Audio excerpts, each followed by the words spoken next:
Welcome to another 5-Minute Violin. Today I'm going to introduce you to 3 assistants that can help you get better sound and do less work. You know, violin can be so much work. It's like, how do we put the bow in just the right place and put the fingers down in just the right order? And it starts to get very, very tight sounding. And the harder you try to fix that, the worse it gets. Very frustrating, right? I've been there. I want to help you to figure out how to get out of that loop and play with a better sound. So here are 3 assistants, 3 helpers for your bow so that you can not only do less work, but sound better and play in a way that your ears enjoy. First assistant, okay, you ready? This guy, this lady right here. This is Alexandra, by the way. If you haven't named your violin, it might be a good thing for you to think about doing, you know, because when we think of this as a being to give to, then they'll give back, right? So this is Alexandra. She's my assistant. She's going to help me carry my bow. If you set your bow on the string, you can just feel your violin carrying it for you. And then we have to do less work here to hold it. You know, we think of, we have to do all this effort over here with our fingers and hand, but actually your violin can help.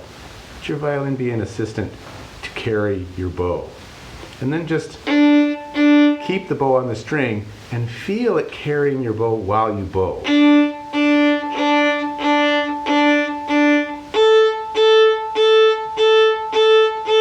When you get to the E string, you need to have just a little bit of a tilt so that your violin is like a table. That way the E string can carry your bow. If you're like this, you see there's nothing to carry. You're coming into the side. But if you just have a little bit of a tilt with your head, you can rest the bow on the E string. Not a back tilt like this, that's really uncomfortable. Just a little bit with your head, and then all of a sudden your violin's more like a table, and then you can carry it even on the E string.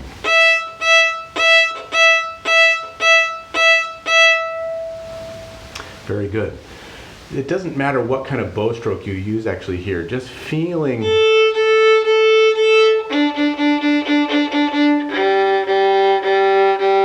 can do a rhythm, you can do pepperoni pizza, whatever you want to do, this will help you to feel the violin as your helper.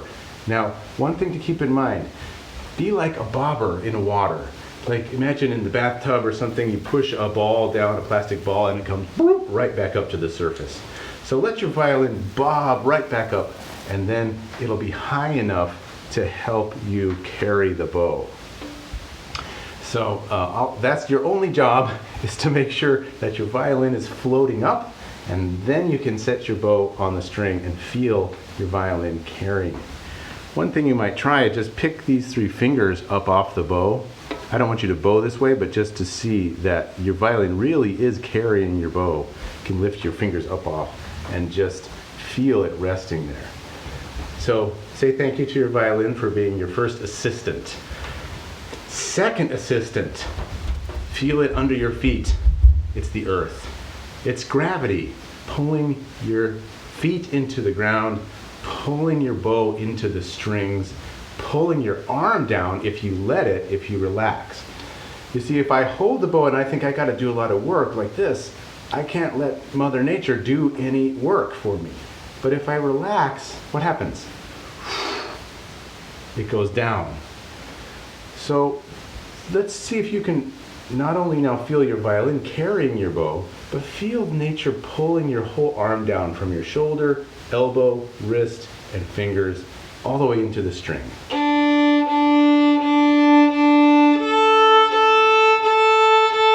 This will really deepen your tone if you feel this sinking action. Even though your arm is kind of moving up and down, the whole time you feel nature pulling, pulling, pulling, pulling. That's different than trying to work hard at pushing into the string. Just let this feeling of sinking into the string take over. Now again, opposite day, violin floats up, bow sinks down. If both of them sink down, we get this. Okay? So make sure your job is to be a bobber here, and then now we can set Feel the violin carrying the bow, and now we can let nature work with gravity. Just make a nice tone that way. Third assistant is this guy right here, your elbow. So rather than having your hand and fingers do so much work in trying to control and guide the bow, just let your elbow start, okay? It goes a little bit down and to the front of you.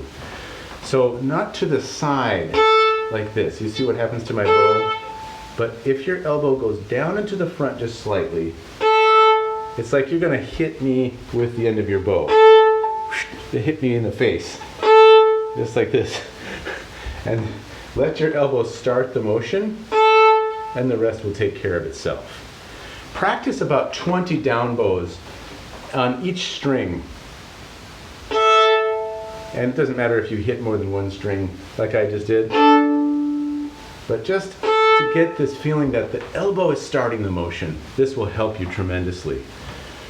So 3 assistants for you not to work so hard. You let your violin carry your bow, you let nature pull you down into the string, and you let your elbow just do the work, not your fingers. They're just passengers on the bus, okay? So you can check your fingers, make sure you have a good hold. This isn't going to give you much contact. So make sure your fingers are wrapped around the bow. But even if you had a baseball bat hold, if you feel all of these assistants helping you, you still can get a good sound. Amazing, right? So don't be too fussy about your bow hold for this particular practice. You just need to be feeling your violin and Mother Nature, Earth, and your elbow making the start. So this will be on the blog, by the way, so you can go and read these instructions there and review them. But I would recommend practicing this every day for a couple of weeks so that you can really feel the balance start to settle into your sound. And that way when you go to play a song, you're not, and you're not, but you're getting right in to this nice open tone. And that's so satisfying, isn't it? So good luck with this. Let me know how it goes in the comments, and we'll see you next time. Happy practicing.